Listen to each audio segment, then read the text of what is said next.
Do you think the education in Indonesia is falling behind from other countries? Yes, I think so, and this is caused by many reasons that we aren't aware of.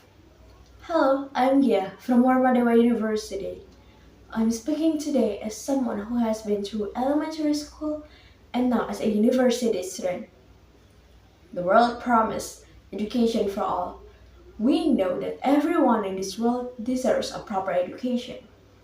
However, there are still many people from around the world who can't have a proper education, and this creates a learning gap between countries. Then, what about Indonesia? We can see it through PISA. And you must be wondering what PISA is. So basically, PISA, or Program for International Student Assessment, is a study to evaluate a country's education system and to improve the education system. Furthermore, in 2022, Indonesia ranked 69th out of 80 countries. That's why we can't wait years to fix this if we want a bright future for us. If we talk about education, especially in Indonesia, there are still many things that we need to fix to bridge this learning gap. Though the education system here is not so effective because, the curriculum changes too often. Besides, students can't apply the educational values in real life. And you must think this is only a system fault. But from my viewpoint, everyone takes part in the learning progress. Now, let's move on to what we did wrong. First, we are stuck in a learning culture where we are too focused on textbook. What I meant by learning culture is, teachers would give you material based on textbook. You are asked to answer based on the textbook only, and there's no room for you to express your mind. But if you do, they will correct you. This is one of the reasons why students are falling behind, because they cannot solve a problem by thinking critically and thinking outside the box, because they are forced to follow the textbook. And second, the role of adults also worsening the situation. Adults around students tend to leave their children's learning progress to school. Meanwhile, students spend more time at home with their family. A family is the student's first teacher. You must give them a good example for them to see and follow, because children will closely remember what adults do around them. You can start by showing them that learning is a lifelong process, like reading books or newspaper, and make a small discussion with them. Anyway, why would you want your children to love reading books doing their homework, but you always attach your phone 24/7? And last but not least, why bother study so hard just to become an employee? Ever hear this in social media or even real life? This usually happens to people who want to pursue a higher education, and that's how most of society sees education even today in 2025. They fail to understand what being educated is about. They only care about the result. But at least we are educated and employed, right? Moreover, they don't care about our educational values.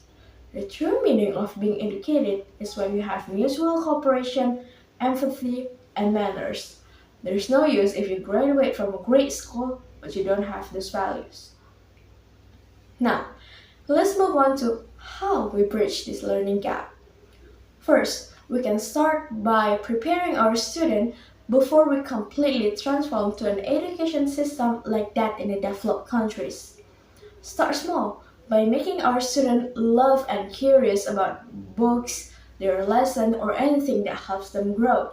As simple as make their learning time fun by adding more illustration, use many colors in it, and present it as game, so students can participate in it.